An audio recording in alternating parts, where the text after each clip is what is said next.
வணக்கம். இன்றைக்கி நம்ம பார்க்க போகிற சமையல் ஒரு அருமையான 2 வகையான பிரியாணி ரெசிபி தான் பார்க்க போகிறோம். ஒன்று பார்த்திங்கன்னா சிக்கன் பிரியாணி, இன்னொன்று மஷ்ரூம் பிரியாணி. ரெண்டுமே ரொம்ப சிம்பிளாக இருந்தாலும் டேஸ்ட் நல்லா அட்டகாசமாக இருக்கும். ஒரு தடவை நீங்கள் இது மாதிரி செஞ்சு பாருங்கள். ரெண்டுமே 1/2 கிலோ அளவில் சொல்லியிருக்கேன். ஸோ வாங்க எப்படி செய்யலாங்கிறத பார்க்கலாம். இப்போ இதில் 1/2 கிலோ ஜீரக சம்பா அரிசி எடுத்திருக்கேன். கரெக்டாக இது 1/2 கிலோ இருக்குது. 1/2 கிலோ பார்த்திங்கன்னா அளந்துக்குங்க. இந்த டம்ளரில் நீங்கள் ஏதாவது ஒரு டம்ளரில் அளந்துக்கங்க. இந்த டம்ளரில் 2 டம்ளர் அரிசி இருக்குது. ஸோ 1 டம்ளருக்கு 1.5 பங்கு தண்ணி. இப்போ 2 டம்ளர் இருக்கிறதுனால நம்ம 3 டம்ளர் தண்ணி ஊற்றணும். ஸோ நம்ம முன்னாடியே ஊற வச்சுக்கலாம். 3 டம்ளர் தண்ணி ஊற்றி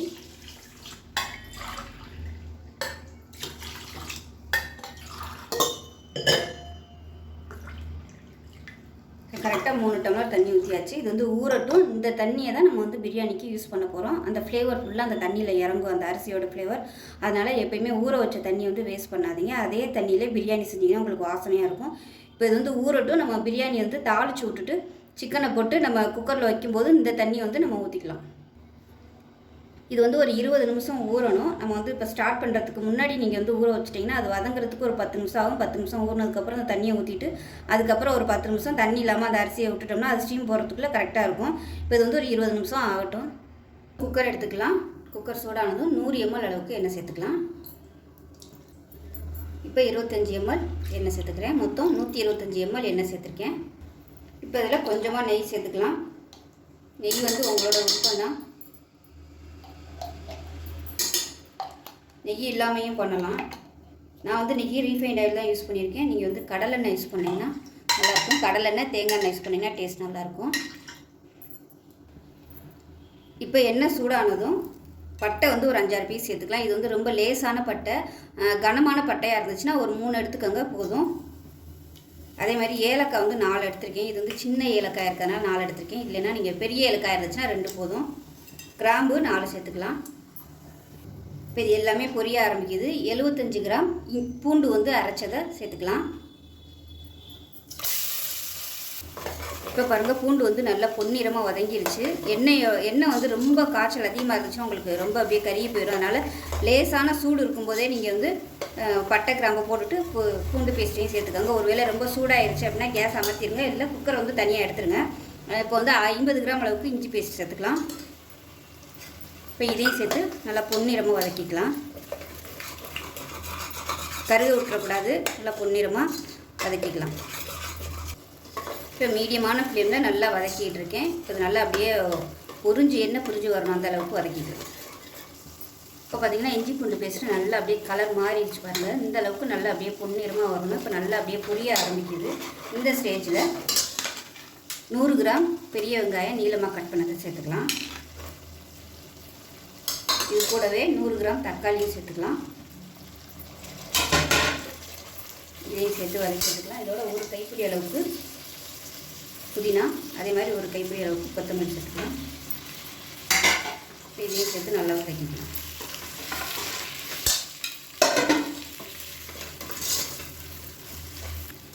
இஞ்சி பூண்டு பேஸ்ட்டு ஒன்றா போடுறத விட இந்த மாதிரி தனித்தனியாக போட்டிங்கன்னா அதோட ஃப்ளேவர் நல்ல வித்தியாசமாக இருக்கும். எப்பயும் பண்ணுறத விட அதோட ஃப்ளேவர் தனியாக இருக்காது. நீங்கள் செய்யும் போது தான் அதோட வாசனை நீங்கள் உணர முடியும். அந்தளவுக்கு சூப்பராக இருக்கும். கண்டிப்பாக நீங்கள் தனித்தனியாக அரைச்சி இது மாதிரி பிரியாணி செஞ்சு பாருங்கள். இப்போ இந்த தக்காளி வெங்காயம் வதங்குறதுக்கு உப்பு சேர்த்துக்கலாம். மீடியமான ஃப்ளேமில் தான் வதக்கணும். இப்போ பார்த்திங்கன்னா வெங்காயம் தக்காளி நல்லா வதங்கிட்டு இருக்குது. அதே சமயம் அந்த இஞ்சி பூண்டு பேஸ்ட்டெல்லாம் நல்லா வதங்கி எண்ணெய் அப்படியே வெளியே வர ஆரம்பிச்சிருச்சு பாருங்கள். இந்த அளவுக்கு நல்லா அந்த இஞ்சி பூண்டு வதங்குச்சுன்னா நல்ல ஒரு டேஸ்ட்டாக இருக்கும். அதே சமயம் கருக விடாமல் அந்த மாதிரி மீடியமான ஃப்ளேமில் வச்சு நம்ம நல்லா வதக்கணும். அப்போ தான் நல்லாயிருக்கும் ஃப்ளேவர். இப்போ பார்த்திங்கன்னா வெங்காயம் தக்காளிலாம் வதங்கி நல்லா சூப்பராக வந்துருச்சு. அதே சமயம் அடிப்பிடிக்கல பாருங்கள். பொறுமையாக வதக்கணும். இப்போ இதில் மிளகாத்தூள் சேர்த்துக்கலாம். நான் ஒரு 2 டேபிள் ஸ்பூன் எடுத்திருக்கேன். இது கடையில் வாங்கின மிளகாத்தூள். வீட்டில் வாங்கின மிளகாத்தூளாக இருந்துச்சுன்னா காரம் கம்மியாக தான் இருக்கும். நீங்கள் இன்னும் கொஞ்சம் எக்ஸ்ட்ரா மிளகாத்தூள் ஒரு 3 டேபிள் ஸ்பூன் அல்லது 2 டேபிள் ஸ்பூன் எடுத்துக்கோங்க, காரத்தை பொறுத்து. இது கடையில் வாங்கினதுங்கிறதுனால நான் ஒரு 2 டேபிள் ஸ்பூன் மட்டும் சேர்க்குறேன். இப்போ இதையும் சேர்த்து வதக்கிக்கலாம். ஏன்னா நம்ம வீட்டில் வச்சுருக்க பொடி பார்த்திங்கன்னா காரம் கம்மியாக இருக்கும். இப்போ அளவுகள் வித்தியாசப்படும். அதனால தான் நான் கடையில் வாங்குகிற பொடி நான் யூஸ் பண்ணியிருக்கேன். இப்போ நல்லா பரட்டி விட்டுட்டு 50 கிராம் அளவுக்கு தயிர் சேர்த்துக்கலாம். தயிரை சேர்த்துட்டு நல்லா மீடியமான ஃப்ளேமில் அந்த எண்ணெய் கக்கி வரணும். இதுக்கு வந்து மஞ்சத்தூள் தேவையில்லை. அந்த மிளகாத்தூள் கலரே பார்த்திங்கன்னா நல்லா சூப்பராக வந்துடும். ரெண்டாவது எப்பயும் சொல்கிற மாதிரி மஞ்சத்தூள் யூஸ் பண்ணிங்கன்னா உங்களுக்கு அந்த ஃப்ளேவர் எதுவுமே இருக்காது, பாதியாக வந்து அப்படியே குறைஞ்சிரும். அதனால் எப்போயுமே மஞ்சத்தூள் வந்து பிரியாணிக்கு யூஸ் பண்ணாதீங்க. முஸ்லீம் ஸ்டைல் பிரியாணிலாம் பார்த்திங்கன்னா மஞ்சத்தூள் வந்து யூஸ் பண்ணவே மாட்டாங்க. இது நல்லா இப்படியே எண்ணெய் கக்கி வரட்டும். இப்போ தயிர் சேர்த்து நல்லா எல்லாமே வதங்கிருச்சு. இந்த ஸ்டேஜில் நம்ம சிக்கனை சேர்த்துக்கலாம். 1/2 கிலோ சிக்கன் எடுத்திருக்கேன். 1/2 கிலோ பிரியாணிக்கு அரிசிக்கு 1/2 கிலோ சிக்கன் வந்து கரெக்டாக இருக்கும். நான் வந்து 3 லெக் பீஸும் சேர்த்து போட்டிருக்கேன். உங்களுக்கு வந்து எது விருப்பமோ நீங்கள் அதுக்கு தகுந்த மாதிரி சேர்த்துக்கோங்க. நல்லா பரட்டி விட்டுக்கலாம். இந்த மசாலா எல்லாமே நல்லா அந்த சிக்கனில் படணும். இப்போ இது வதங்கட்டும். இங்கிட்டு பார்த்திங்கன்னா நம்ம அரிசி ஊற வச்சுருந்த தண்ணியை வந்து வடிச்சிட்டு இப்போ வந்து சூடு பண்ணியிருக்கேன். இப்போ சிக்கன் வதங்கினதுக்கப்புறம் நம்ம தண்ணி ஊற்றில அந்த சுடு தண்ணி ஊற்றிக்கலாம். பச்சை தண்ணி ஊற்றினோம்னா சிக்கன் வந்து அப்படியே ஒரு மாதிரி விரச்சாப்பில் ஆயிரும், டேஸ்ட்டு நல்லா இருக்காது. அதனால் தண்ணி வந்து நான் சூடு பண்ணி வச்சுருக்கேன். அது சூடாகிறதுக்கும் இது சிக்கன் வந்து கொஞ்சம் வதங்குறதுக்கும் கரெக்டாக இருக்கும். இப்போ உப்பு சேர்த்துக்கலாம். முதலே உப்பு சேர்த்துருக்கேன். இந்த சிக்கனில் பிடிக்கிறதுக்காக உப்பு சேர்த்துக்கலாம். இப்போ வந்து ஹை ஃப்ளேமில் வச்சுக்கோங்க. ஹை ஃப்ளேமில் வச்சுட்டு நல்லா அப்படியே சுருண்டு வர அளவுக்கு வைக்கணும்.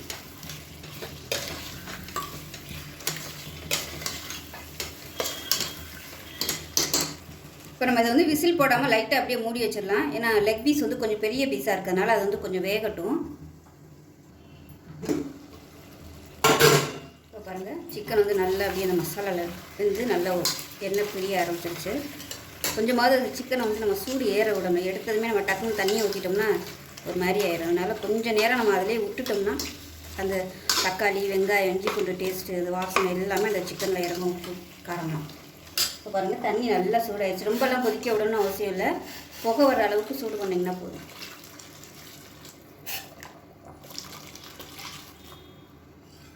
அது நம்ம வந்து ஒரு 2 விசில் விட்டு வேக விட போகிறோம். அதுக்கப்புறமா தான் அரிசியை போட போகிறோம். நார்மலாக நம்ம வந்து கொதிக்கவும் அரிசியை போட்டுருவோம். அது உப்பு காரம்லாம் அதில் வந்து இறங்காது. இந்த மாதிரி பண்ணும்போது சிக்கனும் நல்லா வெந்துடும். ஏன்னா நம்ம லெக் பீஸாக போட்டிருக்கறதுனால சீக்கிரமாக 2 விசில் வைக்கையில் நல்லா வெந்துடும்.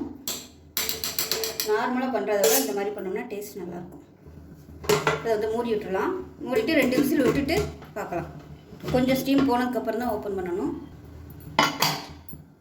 இப்போ பார்த்திங்கன்னா நல்லா ஒரு 10 நிமிஷம் விட்டாச்சு. இந்த மாதிரி தான் இருக்குன்னு நல்லா கொதிச்சுட்டு இருக்கு பாருங்கள். இப்போ வந்து கேஸ் ஆன் பண்ணிக்கலாம்.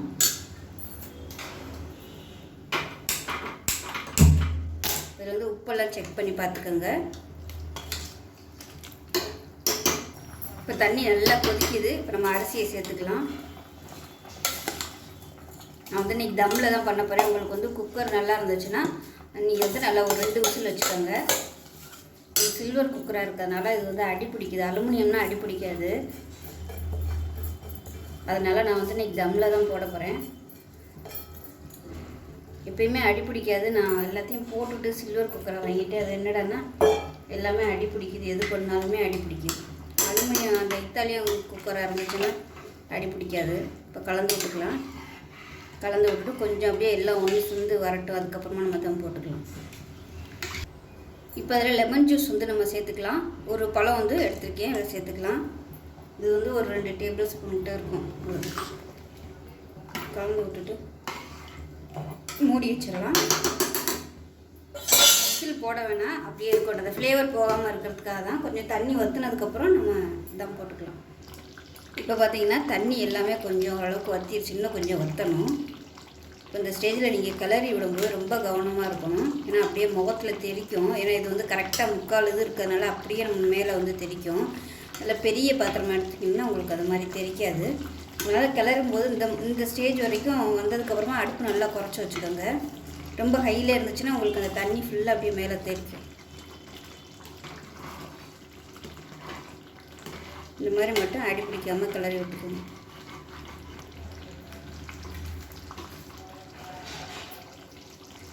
இப்போ பார்த்திங்கன்னா தண்ணி நல்லா வற்றிடுச்சு. ஒரு தடவை நல்லா அது மாதிரி கிளறி விட்டுக்கோங்க. மெதுவாக கிளறி விட்டுக்கோங்க.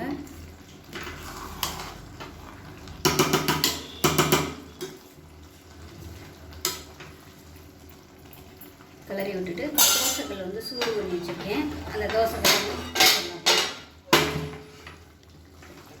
வச்சுட்டு அடுப்பு நல்லா குறைச்சி வச்சுக்கோங்க. மூடிட்டுலாம்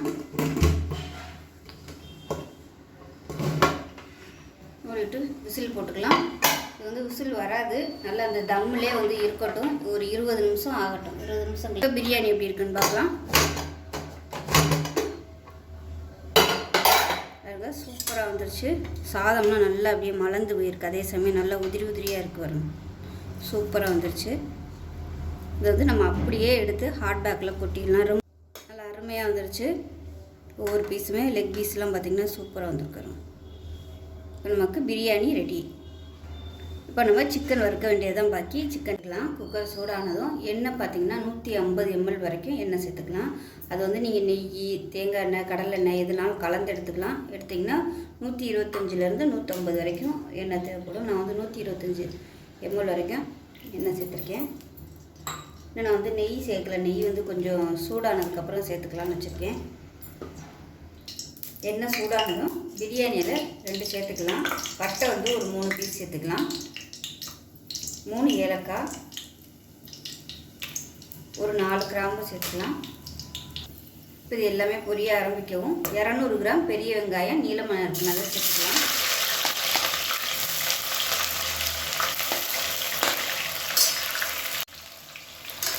வெங்காயம் நல்லா பொன்னிறமாக வதங்கணும். அதே மாதிரி நல்லா ஒரு கைப்பிடி அளவுக்கு ஒரு 15 சின்ன வெங்காயம் கட் பண்ணி வச்சுருக்கேன், இதையும் சேர்த்துக்கலாம். இது கூடவே ஒரு 6 பச்சை மிளகாயை 2ஆக கீறிட்டு சேர்த்துக்கலாம். இதோடவே ஒரு கைப்பிடி புதினா கொத்தமல்லி சேர்த்துக்கலாம்.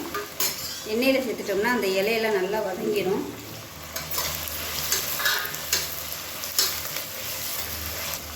உப்பு கொஞ்சமாக சேர்த்துக்கலாம், அப்போ தான் வெங்காயம் நல்லா வதங்கும். இப்போ பாருங்கள் வெங்காயம் நல்லா வதங்கிருச்சு. இதில் 100 கிராம் அளவுக்கு இஞ்சி பூண்டு பேஸ்ட்டு, 50 கிராம் இஞ்சி, 50 கிராம் பூண்டு அரைச்சதை சேர்த்துக்கலாம். இப்போ இதையும் சேர்த்து நல்லா வதக்கிக்கலாம். வெங்காயம் நல்லா வதங்கினதுக்கப்புறம் தான் இஞ்சி பூண்டு போடணும், இல்லைன்னா வெங்காயம் வந்து வதங்காது.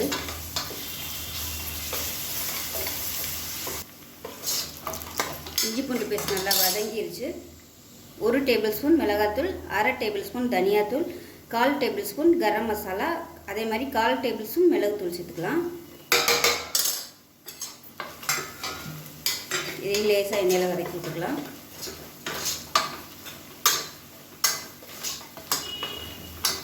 இப்போ தக்காளி சேர்த்துக்கலாம். 200 கிராம் தக்காளி பொடியாக கட் பண்ணதை சேர்த்துக்கலாம். இப்போ இந்த தக்காளி வதங்குறதுக்கு உப்பு சேர்த்துக்கலாம். தக்காளி நல்லா மசிஞ்சு வந்துடுச்சு பாருங்கள், இந்த மாதிரி நல்லா மசிஞ்சு வரணும்.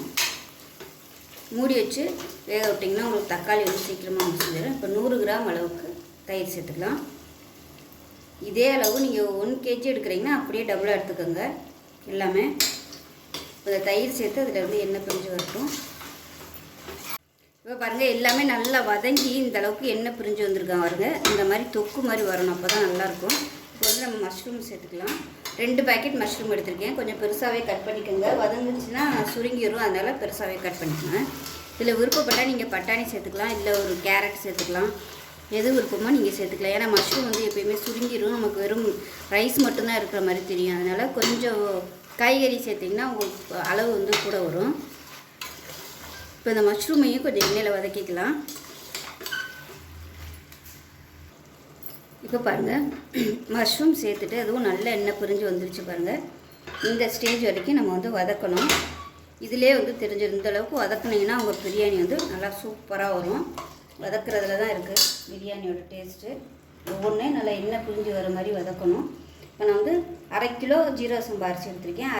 அரிசி வந்து 20 நிமிஷம் ஊற வச்சுக்கோங்க. இப்போ 1 டம்ளருக்கு 1.5 டம்ளர் தண்ணி. நான் வந்து முன்னாடியே வந்து 1/2 கிலோவுக்கு எவ்வளோ தண்ணிங்கிறத டம்ளரில் அளந்து ஊற வச்சுட்டேன். இப்போ அந்த தண்ணியை மட்டும் இருத்துட்டு சூடு பண்ணி வச்சுருக்கேன். இப்போ அந்த தண்ணியை சேர்த்துக்கலாம்.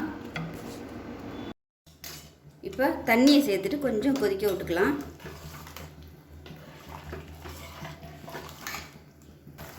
தண்ணி நல்லா கொதிக்க ஆரம்பிச்சிருச்சு. இப்போ நம்ம ஊற வச்ச அரிசியை சேர்த்துக்கலாம்.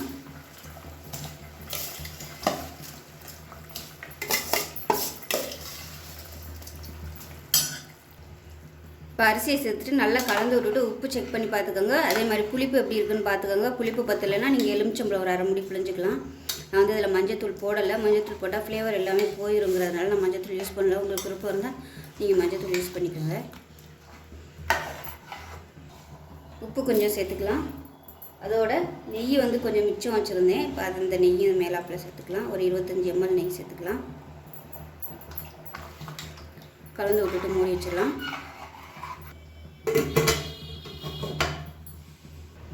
விசில் போட்டுட்டு நல்லா 2 விசில் விட்டுட்டு ஸ்டீம் போனதுக்கப்புறம் பார்க்கலாம். இப்போ ஸ்டீம் போயிடுச்சு. பிரியாணி எப்படி இருக்குன்னு பார்க்கலாம். பாருங்கள், நல்லா சூப்பராக வந்துடுச்சு. ஸோ தாரிச்சுன்னா நல்லா உதிரி உதிரியாக சூப்பராக வந்துடும். அப்படியே நம்ம வந்து ஹேட் பேக்கில் வந்து எடுத்து கொட்டிடலாம். ஸோ இன்றைக்கி வந்து 1/2 கிலோ அளவுக்கு பிரியாணி செஞ்சு காமிச்சிருக்கேன். இதே அளவுகளோட இதே மாதிரியே செஞ்சு பாருங்கள். பிரியாணி நல்லா அட்டகாசமாக வரும். ஸோ செஞ்சு பார்த்துட்டு எப்படி வந்துச்சுங்கிறத சொல்லுங்கள். வீடியோ பிடிச்சிச்சின்னா லைக் பண்ணுங்கள், கமெண்ட் பண்ணுங்கள், சேனலை சப்ஸ்கிரைப் பண்ணுங்கள், பக்கத்தில் உள்ள பெல் பட்டனையும் ப்ரெஸ் பண்ணுங்கள். நன்றி.